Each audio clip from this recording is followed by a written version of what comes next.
একটি ছোট্ট ইস্তেগফার পড়লে আল্লাহ আপনার প্রতি খুশি হয়ে যাবেন এবং আপনি যা চাইবেন আল্লাহ তাআলা তাই আপনাকে দিয়ে দিবেন।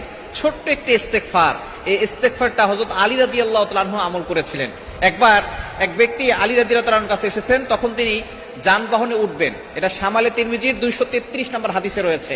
শামালে তিরমিজি মানে হচ্ছে ইমাম তিরমিজি রাহমাতুল্লাহ আলাইহি এমন একটি রচনা করেছেন যেখানে নবীজি সাল্লাল্লাহু আলাইহি সাল্লামের অবয়ব কেমন ছিল, নবীজি সাল্লাল্লাহু আলাইহি সাল্লাম সম্পর্কে আলোচনা করেছেন। এই শামালে তিরমিজি 233 নম্বর হাদিসের ভিতরে আলী রাদিয়াল্লাহু তাআলা আনহু একবার তিনি একটা বাহনে উঠলেন, উঠার পরে তিনি বিসমিল্লাহ বলে উঠেছেন, এরপর একটা দোয়া পড়েছেন, সুবহানাল্লাযী সাখারা লানা হাযা ওয়া মা কুন্না লাহু মুকরিনিন ওয়া ইন্না ইলা রাব্বিনা লামুনকালিবুন। সুতরাং বাহনে যাওয়ার সময় আমরা যখনই কোনো সফরে যাব, গাড়িতে উঠবো, তখন এটা পড়বো। এরপরে তিনি 3 বার আলহামদুলিল্লাহ পড়েছেন, 3 বার আল্লাহু আকবার পড়েছেন, এরপরে তিনি আবার একটি দোয়া পড়েছেন, সুবহানাকা আল্লাহুম্মা ইন্নী যালামতু নাফসি যুলমান কাসীরা। তিনি আল্লাহর কাছে ক্ষমা চাইলেন যে আল্লাহ আমি অপরাধ করেছি, আল্লাহ আপনি আমাকে ক্ষমা করে দেন।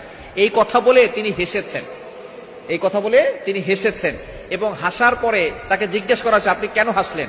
তখন তিনি বলতেছেন নবীজি সাল্লাল্লাহু আলাইহি ওয়াসাল্লাম এমনও করেছিলেন এবং তিনিও হেসেছিলেন। কেন হেসেছেন? আলী রাদিয়াল্লাহু তাআলা নবী সাল্লাল্লাহু আলাইহি ওয়াসাল্লামকে জিজ্ঞেস করেছেন আপনি কেন হেসেছেন? তখন নবীজি সাল্লাল্লাহু আলাইহি ওয়াসাল্লাম বলেছেন, যখন কোন ব্যক্তি পড়ে রব্বিগফিরলি যুনুবি, আয় আল্লাহ আপনি আমার গুনাহ ক্ষমা করে দেন, ইন্নাহু লা ইয়াগফিরুজ যুনুবা, কেননা ইল্লা আনতা, আপনি ছাড়া কেউ ক্ষমা করতে পারে না, ক্ষমা করার মালিক না। এই কথা বললে আল্লাহ বান্দার প্রতি খুশি হয় এবং ওই কথা বলে আল্লাহর কাছে যা চায় আল্লাহ তাআলা সেটাই দিয়ে দেন।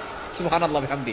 সুতরাং দোয়াটা হচ্ছে এতটুকু, রব্বিগফিরলি যুনুবি ইন্নাহু লা ইয়াগফিরুজ যুনুবা ইল্লা আনতা। এতটুকু আপনি পড়বেন, রব্বিগফিরলি, আল্লাহ আমাকে ক্ষমা করে দাও, রব্বিগফিরলি যুনুবি, আল্লাহ আমার অপরাধ ক্ষমা করে দাও, ইন্নাহু লা ইয়াগফিরুজ যুনুবা ইল্লা আনতা, আল্লাহ আপনি ছাড়া কেউ গুনাহ ক্ষমা করতে পারে না। এতটুকু যদি আপনি পড়তে পারেন, আল্লাহ পাক রব্বুল আলামিন